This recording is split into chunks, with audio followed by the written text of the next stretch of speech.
เบิ่งลองเบิ่งเนาะใหญ่บ่ใหญ่เขาคือใหญ่แฮงแต่พี่น้องเลย ได้คักบาทนี่ฉีกเอาด้วยฉีกมันด้วยกุ้มอยู่เนาะดึงลายเด้อบ่ใช้เบิ่งดูลายบ่เปิ่งด้วยโอ้โหเนาะกินเบิดบ่นี่ตอนแรกนี่ฮะ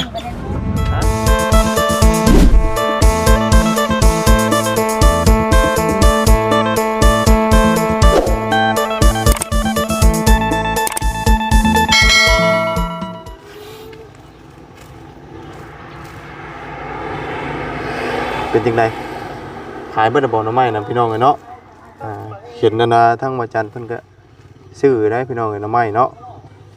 เบิดแล้วพี่น้องเอ้ยป้าถือว่าหาได้หลายนี่ได้มื้อนี้เนาะ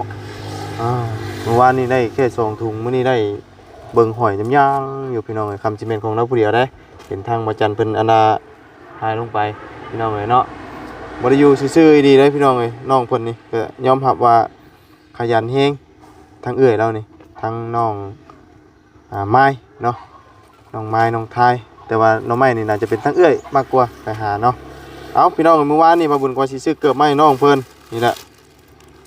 จักเพิ่นสิมักหรือบ่ละคู่ละแสนพี่น้องเนาะมื้อ39บ่มีมาบุญก็เลยเอา40ให้เพิ่นมันก็ใกล้เคียงอยู่ดอกเนาะถ้าสิเอา38มันยังมันน้อยก็เลยเอา40พี่น้องเอ้ย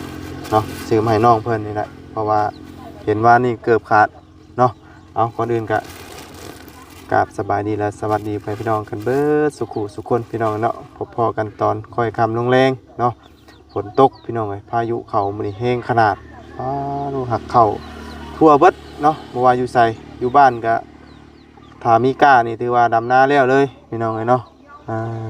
ป้าสาเดียวบ่บุญจะไปหาทั้งน้องเพิ่นก่อนบ่ฮู้ว่าอยู่เฮือนอยู่ชั้นกันเบิดทุกคนบ่ตอนนี้เนาะเลี้ยงไปน้องไม้ก็จักที่แม่นของเพิ่นหรือบ่แล้วน่ะเนาะ2ถุงแต่ว่ามื้อนี้บ่บุญคือสิบ่ได้ซื้อดอกพี่น้องเนาะซื้อเกิดมาให้น้องเพิ่นซื้อมื้อนี้เพราะว่าเฮาซื้อไปเฮาก็ทันได้มื้อหั่นนะเนาะถ้ามื้อแล้วสิซื้อมื้อต้มจ้ำแจ่วอยู่พี่น้องแซ่บเด้เนาะไปซะพี่น้องเดี๋ยวไปหาน้องไม้ก่อนเป็นจังไดพี่นี่เนาะเป็นจังไดมื้อนี้เนาะฝนตกเป็นไงล่ะฝนตกโดยหัวเปียกบ่เฮือนน่ะโดยเปียกหมดเปียกหมดเลยโดยเอานี่ไปนั่นลูกเปียกหมดเลยเนาะโดยฝนยังตกฟ้ายังห้องอยู่พี่น้องเอ้ยสบายดีน้องล่ะเด้อสบายดีเอามื้อนี้ถือว่าได้ใส่ชุดใหม่ในมื้อนี้เนาะโดยบ่ได้ขาดก้นแล้วก็บ่ได้ขาดนั่นปานใดเนาะแต่เกือบคู่เก่าบ่โดยคู่เก่าคือเก่าเนาะเอามานั่งพี่ก็ได้เนาะพี่น้องเอ้ยนั่งบอกกับน้องเพิ่นก่อนมื้อนี้นั่งได้บ่นั่งเปียกบ่นั่งได้นั่งนี่ก็ได้นั่งนี่ก็ได้เนาะโดยได้ลายอยู่บ่ไปหาหน่อไม้มื้อนี้4ถุง4ถุงโดยขายเบิดบ่ขายให้บ่จานซื้อซอย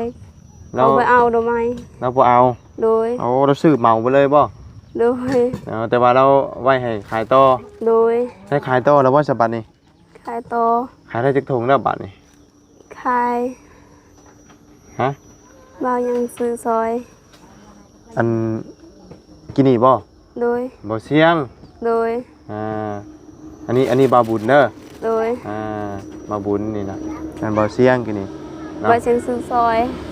ย3ถุงพอบ่เอา1ถุงยังอีกถุงนึงโดยเอา2ถุงโดยทั้งเบิดได้จักถุงนะทั้งหมด4บ่ทำไมค่อย4น้องค่อย2แม่ค่อยก็2โอ้มื้อนี้ไปเบิดทั้งน้องทั้งแม่ทั้งโดยเจ้าเลยโดยโอ้พอจังหวะได้น้องไม้หลายมื้อนี้เนาะโดยของน้องก็2ของเจ้า4ของแม่พร้อมเนาะไปตามรังกันไปเลยบ่หรือว่าไปได้นี่น่ะไปตามรังแยกทางไปค่อยไปคนเดียวจะไปผู้เดียวโดยน้องค่อยไปกับแม่น้องไปกับแม่โดยแยกกันไปเนาะ โดย ส่วนเจ้านี่สิไปหาตั้งห้าง โดย ถือว่าได้หลายกว่าวานนี่เนาะ โดย เมื่อวานนี่ได้2ถุงเนาะวานนี่เนาะ โดย มื้อนี้ขายถุงเท่าไหร่ซะมื้อนี้ สหา เจ้าหาคือเก่า โดย โดยตัวมีแต่ทั้งบ่จันเนาะซื้อมื้อนี้เนาะ โดย กับบ่เสียงเนาะ โดย ขายเบิดแล้วพี่น้องเนาะทั้งบ่จันเพิ่นซื้อแล้วเพิ่นก็บ่ได้เอาหน่อไม้เอาปะไว้ให้น้องเพิ่นขายต่อก็คือว้าวนะพี่น้องเนาะซื้อไปเฮาก็บ่ได้กินมันบ่มีหม่องเฮ็ดบ่มีหม่องต้มถ้าเมื่อบ้านนี่ก็สิได้ซื้อมาอยู่เนาะมาต้มกินอยู่บ้านจำเจียวโอ้แซ่บเด้แกงกินอยู่เมื่อวานนี่หรือว่าได้ได แกงกินแล้ว แกงกินแล้ว โดย กินได้ชุมื้อบ่หน่อไม้นี่ โดย เอเพราะมันบ่มีแนวกินเนาะ โดย เป็นอาหารแบบว่าประจำมื้อเลยนะเนาะ โดย มันบ่มีแนวอยู่แนวกินกลับเด้พี่น้องเนาะ โดย เมื่อกี้นี่ลมเข้าแต่บ่ว่าเปียกแห้งบ่เฮือนเพิ่นพี่น้องเนาะเปียกแห้งอยู่บ่เพิ่น โดยแถวนี้ก็หมดเปียกแถวนี้ เปียกบ่ โดย มองเข้าเจ้าได้มันบ่ได้ถึกเข้าบ่ ถึกแล้วค่อยหมด หึ ถึก อยู่ โดย บ่ได้อันเอามาเมียนทางหม่องมันบ่หัวบ่ นี่ฮอแม่นมันนี่เด้ อ๋อ นี่มันโปเปียก บ่เปียกปานใด โดย หม่องอื่นน่ะเปียกเบิดเลย โดย โดยเอาเนาะเกือบเพิ่น อันเกือบตัวนี้ไปหาหน่อไม้บ่ได้ใส่เกือบบุดบ่เกือบบุด ใส่เกิบนี่มันขาดแล้วใส่เกิบนั่นอีก โดยมื้อนั้นคือว่าบ่จันบ่ซื้อมาให้อันที่ว่าเกือบบุดอภัยก็ซื้อมาให้ เขาซื้อ ฮะ เขาซื้อแล้ว อ๋อ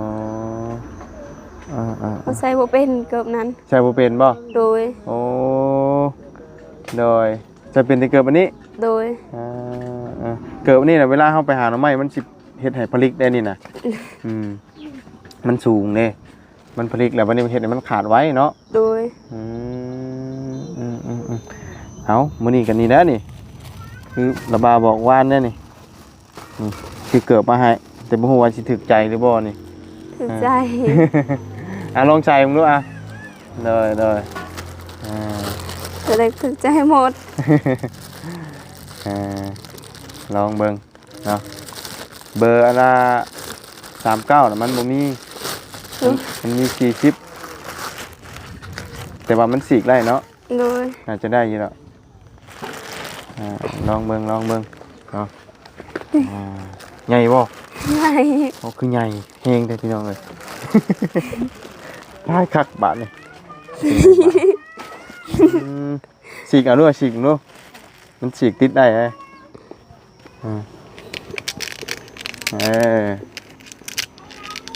สีกติดเอาอันนี้ ไม่ถึกนะ มันถึงจริง เอาได้อยู่หรอกใหญ่กะถ้าว่ามันน้อยโพดนี่มันเจ็บตีนได้ โดย ใส่พอได้ใส่เขากับบ่ใส่ไปหาหน่อไม้ก็ได้ครูนี่ใส่ยางเด่นนี่แหล้วมันจังบ่ โดย เจ็บตีนเนาะ โดย งามอยู่เด้นี่เนาะ ใส่หาหน่อไม้กับหาอันครูที่มันคาดๆบัดนี้ โดย เนาะครูนี่ไปใส่เวลาหลังจากที่ว่าหาหน่อไม้แล้วเนาะ โดย มาใส่โดยรวมทั้งหมดได้จักพันของเจ้ามื้อนี่ ลูกหมด ฮะเป็นเงินเจ้าน่ะ มันคอยบอก ทั้งหมดฉันหา แสนหาบ่ของเจ้าน่ะ โดย จะเก็บไว้อยู่บ่บัดนี้ โดย เก็บไว้เท่าไหร่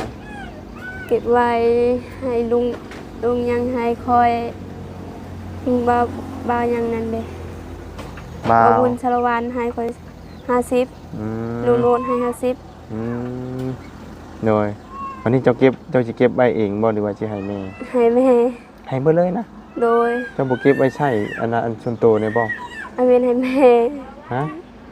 บ่ได้เงินให้แม่หมด บ่เก็บไว้เนี่ยบ่จักหน่อยเวลาเจ้าอยาก ให้แม่ก่อน ให้แม่ก่อน โดยเก็บอยู่หันหมด เดี๋ยวจังเอาน้ำลังบ่ โดย เดี๋ยวจังขอที่ลัง โดย อ๋อ พอซ้ำ20,000ก็พอโดยพอจำชาวพันธุ์ก็พอ โดย ชาวพันธุ์นี่จะไปชื่อหยังบาดนี่ ซื้อให้น้องขนม ชื่อขนมไม่น้องอีก โดย โดยขอมากก็ชื่อกินกับน้องกับนุ่งคือเก่า โดยซื้อเป็นนัวนี่ จะเป็นงัวพร้อมอีก โดยซื้อมักเพชร อ๋อโดย ทั้งหมดปี2,500,000 เนาะคือแบบว่าได้เงินมาได้อีหยังมากกะยาแต่ว่าต้องให้แม่ก่อน โดย เดี๋ยวอันส่วนที่เดือขอน้ำลัง โดย อ๋อ แม่ให้เท่าใดก็เอาเท่านั้น โดย แม่ก็ให้10,000ก็เอา10,000 ให้10,000ก็เอา10,000เนาะ โดย ให้20ก็เอา20 แม่บ่ให้ก็บ่ให้ดอกแม่แม่สิเก็บซื้อข้าวกินซื้อละมันแน่ โดยพี่ให้แม่อย่างเดียวพี่น้องเนาะเนาะเฮ้ยพายางลูกเฮือนมันหัวบนไหนแน่พี่น้องเบิ่งก่อนเป็นจังไดเบิ่งก่อนปึ๊บเอามื้อนี้เราได้ใส่ชุดใหม่แน่มื้อนี้เนาะ ทางนี้ก็หมดเป็นหมดเขานี่ ฮะ ทางนี้ก็หมดดิ ไผ ทางนี้ เห็นมันบ่ โดย อ๋ออันนี้มันแห้งแล้วนี่เนาะ โดย เฮ็ดยังทางนี้น่ะ นึ่งข้าว นึ่งข้าว โดย โอ้ชุกแล้วบ่ล่ะ มันจะทุกข์แล้ว อยากชุกนะ โดย โอ้สบายดีล่ะ อะไรดี ไผหนึ่งนี่ไผหนึ่งเจ้าบ่ โดย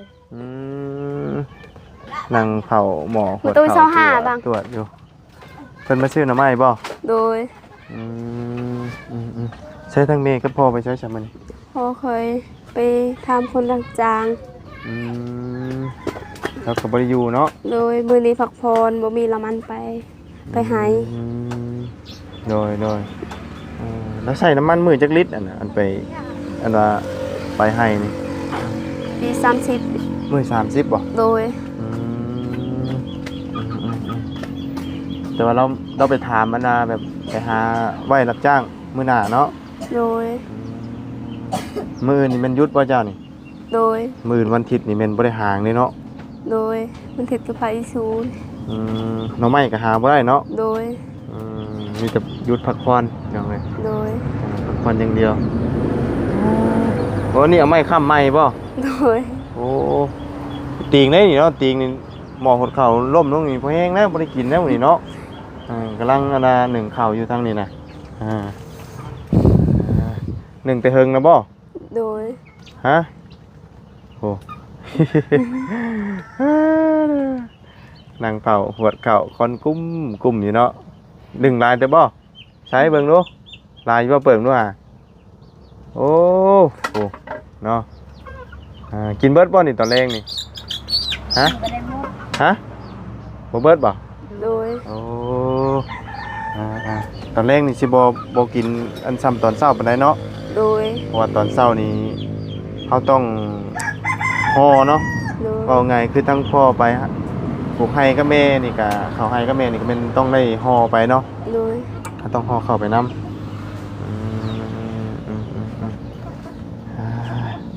และเนาะ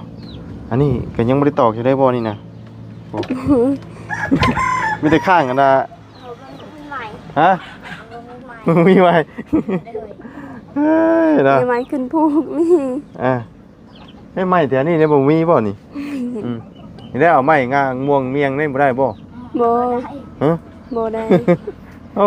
มันบ่มีดีกันเนาะ โดยขึ้น บ่ย่านบ่เวลาขึ้นแต่ละเทื่อ บ่ ฮะโอ้ยเนาะคำบ้าวขึ้นนี่บ่ได้ได้แบบนี้ต้องบ่เหยียบแล้วตัวนี้ต้องเหยียบตัวกลางพี่นี่เหยียบตัวนี้พี่น้องเอ้ยเนาะย่านคือกันเด้เนาะถือว่าผลหัวเบิดเปียกเบิดแถวนี้เนาะ โดย นี่เปียกหมดเลย เธอนี่ก็หมดปีก ฮะ เธอนี่ เปียกบ่นี่กะ โด โด ย ย ดีแล้วอันเจ้าเอาอันผ่ายางคุมอันน่ะเข้าไว้เนาะ โดย เพราะว่าวันนี้มันหัวแห้งเด้นี่น่ะเนาะ โด โด ย ย มันเป็นหม่องชอดได้หม่องนี่น่ะนี่ชอดแห้งได้เฮ็ดให้ฝนมันลงแห้งหม่องนี่เนาะ โดย ไฟนี่ตอนคืนนี่หุงแต่ดอกเดียวนี่บ่ โดย โอ้ บ่ได้มอดเลยบ่ตอนคืนนี่ว่าเฮามอดบ่ บ่ หุงหมดคืน โดย เออโดยนี่โล่งจึงปึงเลยเนาะ โดย แถวนี้ก็บ่ได้เอาหยังอัดเลยเนาะตอนคืนนี่เนาะ โดย บ่มีหยังอัดเลยอันนี้อัดบ่นี่น่ะ ตัวนี้ อัดบ่ โด เอา ย ผ้าอัดบ่เวลาตอนคืนนะ โดย เอาผ้านี่ลง โดย ถ้านอน2คนกับน้องย่านอยู่บ่นี่ ย่าน คือย่านอยู่บ่ โดย ย่านหยังชุดฮะ โอ้โห ระหว่างคนกับผี ยันพี่ ย่านผีบ่ โดย บ่ย่านคนบ่ บ่ ย่านพี่ย่าน คนก็ย่านผีก็ย่านบ่ยันพี่หลอก ย่านผีหรอกผีบ่เป็นหยังเนาะผีน่ะคนแหละผีมันบ่ได้มาเป็นโตเด้แต่คนนี่มันมาเป็นโตได้บ่ฮู้ว่าเพิ่นสิมาดีหรือร้ายเด้เพราะว่ามาเนี่ยมันกึ่งปืนกึ่งปิงนี่มามันบ่แน่บ่นอนเด้พี่น้องเนาะนี่ ทางนั้นก็บ่อ่านคือกัน กึ่งปืนอยู่ทางใดก็เนาะ โดย แต่ย่านอยู่ได้แต่ว่ามองหญ้าตอนนั้นบ่ได้หัวบ่ตัวนั้น หัว น่ะ มด ฮะ มดเนี่ย หัวคือกัน โดย แต่ว่านักชุดนี่แม่นบ่นี่เนาะ โดย นักชุดบ่นี่พี่น้องเอ้ยเนาะ ฝนตกแห้งก็มดเปียกนี่ อืมนี่ก็หัวนี่หูเนาะ โดย เป็นหูปึงอยู่หัวนักก็ดีแล้วนี่ทำได้หัวนะพี่น้องเอ้ยเฮ็ดจังได๋ซะเนาะมันบ่มีบ่อนอยู่ก็จำเป็นต้องทนอยู่เนาะ โดย ลมแห้งจำไรกันอยู่นี่พี่น้องเนาะมันสิเปียกจำไรกันดังอยู่นี่แหล้วเนาะ โดย ไปหาเอาไม้น้ำมันกับพอได้แต่เก็บเด็กๆน้อยๆเนาะ โดย ก็คือหู้นะพี่น้องเงินชั่วโมงนี่มันซื้อของได้หน่อยเดียวเนาะเงิน100,000นี่ซื้อคือนี่ได้100,000ก็ได้เกือบคู่นึงพี่น้องเนาะ โดย เกือบแบบว่าเกือบเบียดใช่ไหมล่ะเนาะมันค่าของชีพมันสูง โดย อย่างมาได้กันแทบสิบริเก็บเลยล่ะเนาะยังมาชุกบ่ล่ะ ยังสุก ฮะยังมาชุกอยู่ โดย ใส่พื้นหน่อยไปจักบ่ใส่พื้นหน่อยบ่ เขาบ่มีพื้นใหญ่ มีพื้นใหญ่ โดย บ่ได้ไปหาบ่ เฮาพาตอนนั้นแหละ บ่มีหีบ มันบ่มีบ่ล่ะ โดยขึ้นภูได้พายาก ต้องขึ้นภู โดย ไปหาอยู่ไกลอีก โดย แถวใกล้นี่บ่มีบ่แถวนี้ บ่มีหมดเลยคนมาหา โดยใส่รถมาบ่เวลาไปหาพื้นนี่ฮะใส่รถจักรมาบ่หรือว่าเฮ็ดได้ไดเวลาเอา ให้พอสิกลับเตให้ โดยเวลาอันดับไปหาพื้นนี่เนาะ โดย โอ้สิฮักพุ่นแหละมองได้ก็ได้พี่น้องเอ้ยเนาะเป็นตาย่านมันโยดลงทางนี้แท้นี่บ่มันบ่โยดบ่เจ้านั่งลงอ่ะฮะ ข่อยก็ย่าน ย่านอยู่บ่ โดย ฮะบ่ย่านตกบ่ เด้อ เออ ข่อยก็ย่านตก ย่านคือกันบ่ โดยตอนนั้นก็หมดเข้าหมดได้คน มันเคยฮักอยู่บ่บ่นี่น่ะ เคย เคย เขาก็หมด เขาล้นเลยบ่ โดย ถือว่าเคย บ่ได้กินเลย มันล้นแบบไรน่ะถ้าเหยียบน่ะ เดี๋ยวกับแม่ค่อย อันเหยียบบ่นี่อ่ะนะ เลย แล้วมันได้เฮ็ดให้ขวดข้าวนี่ปีนเลย โดย อันนี้อีกแล้วนี่เนาะย่างไปย่างมานี่เหยียบนี่น้อยอันนั้นขวดข้าวนี่ปีนปั่มตรงนี้บ่ได้กินแล้วมื้อนี้เนาะ โดย สิได้กินข้าวอีบ่ก็มันล่มตรงนี้เนาะอดข้าวอีกแล้วจ้ะเนาะ โดย เอาพี่น้องเลยหนึ่งข่าวแรงเนาะแต่ตอนแรกนี่หนึ่งบหลายซ้ำตอนเว้นเนาะ โดย ตอนเช้าอ่ะนะพี่น้องเลยเนาะตอนแดงนี่เฮาบ่ได้ฮอเนาะมื้อนี้ไปหาเบิดทุกคนเลยหน่อไม้กันเนาะ โดยมือนี้ก็หาพ่อแม่พักผ่อน ถือว่าเก่งแล้วมื้อนี้ได้เมื่อวานนี่เจ้าบ่ได้เนาะวานเนาะ โดย อ๋อ ถ้าได้2โครง ได้สองธง โดย เงินอะเจ้าเก็บไว้แล้วบ่ ยังบ่มีคนซื้อ ยังเอาของเจ้ายังขายบ่ได้บ่ โดย โอ้เจ้าเอานอนมันดำมาจัก ค่อยก็บ่ฮู้ ยังมีคนชื่อเนาะอืมเดี๋ยวก็มีเนาะหอยมาหาเพิ่นก็ถามอยู่ดอกเนาะหน่อไม้ยังบ่ทันได้นี่เพิ่นชื่ออยู่ดอกเนาะป้าบุญบ่ได้ซื้อเพราะว่าซื้อไปกับบ่ได้ไปเฮ็ดกินนะพี่น้อง จริงไม่เราอีกฮะ เนาะเอาพี่น้องเลยเนาะแต่ถือว่าไปซุมื้อแต่ว่ามื้ออื่นนี่มันหยุดเนาะ โดย วันอาทิตย์เนาะ โดย วันทิศก็ต้องพัก น้องพักเนาะ โดย ต้องไปโบสถ์อยู่บ่ซุเจ้านี่ โดย เฮาไปอยู่บ่ไปอันยังแบบไปรวมอันศาสนานะ เคย ได้ไปอยู่บ่ โดย ทุกวันอาทิตย์บ่หรือวันนี้แหละ มันถิดก็ไป วันทิศวันเสาร์ วันอาทิตย์กับวันเสาร์ โดย อ๋อ วันพฤหัส อันไปโบสถ์อันใด โดย อ๋อโดยถือว่าเข้าบ่เทื่อนเลยเหรอวะเข้าอันว่าพระเยซูนะ โดย โดย บ่เทื่อนเลยเนาะ โดย โดยเอาพี่น้องเลยป้าสามีแต่ละบ่าวสิเดินทางกันเด้อฉันเด้อ โดย นี่แหละมื้อนี้ก็ได้ซื้อเกือบมาให้เด้อ โดย เอาไว้ใส่เล่นอยู่เฮือนอยู่ชานนี่แหละพอบ่ขาดปานใดเนาะ โดย เวลาไปเล่นน้ำหมูน้ำคู่หาเกือบโตมันขาดเก่าๆเนี่ยใส่ไปเนาะแต่เกือบบุดเนี่ยเจ้าชายบ่เป็นบ่เกือบอันนั้นเป็นเกือบบุดนะ มันเป็น ฮะ ใส่กระปุกเราไม่เจ็บ เจ็บ ตีน เจ็บตีนบ่ โดย อืมใช่ตัวอันนั้นมันเจ็บตีนแล้วใส่ตัวนี้มันสบายกว่า โดยเขาบ่เคยใส่มันเจ็บตีน ใส่กระปุกเราไม่เจ็บตีน เจ็บ โดย โดย เอาไป้าฉันเนาะบ่าวเดินทางก่อนเด้อ โดย โดย สบายดีโชคดีมีแฮงเด้อให้ร่ำให้รวยให้ได้เงินแสน โดยเนาะถูกเนาะเอาพี่น้องสิเกิดมาให้น้องเพิ่นมื้อนี้เนาะขายเบิดได้ไว้เด้อหน่อไม้เด้อ โดย เอาไปละสบายดีลูกละ สบายดี โอเคเนาะหนึ่งข่าวเด้อ โดย เนาะ เบิ่งดีได้มันหักนะเหยียบระวังได้มันปีนนี่บ่ได้กินข้าวได้นี่เนาะเบิ่งแน่นี่มันสิล่มบ่เลยไฟใหม่อีกแล้วหมองนั่นน่ะเนาะไฟมันตกมาน่ะโอ้ยเอาไปพี่น้องเอ้ยโอ้อันนี้หากระค่ำแล้วนี่นะหากระพุดใส่มันดอกบ่ล่ะพี่น้องเอ้ยเนาะหลังหญ้าอันนั้นหมองนั่นหัวเพราะว่ามันเป็นสังกะสีเก่าเด้มันสอดบ่ได้เนี่ยฟืนเพิ่นไปหามาก็ได้เท่านี้เนาะฟืนน้อยๆมันหายากพี่น้องเอ้ยฟืนก็หาตัดไม่ดิบซ้ำเนาะหมองนี่สิบ่หัวปานใดเพราะว่าหญ้ามันยังใหม่น้อยๆนึงเนาะสิหัวโซนนั่นแหละนี่แหละพี่น้องเอ้ยนี่เนาะอันนี้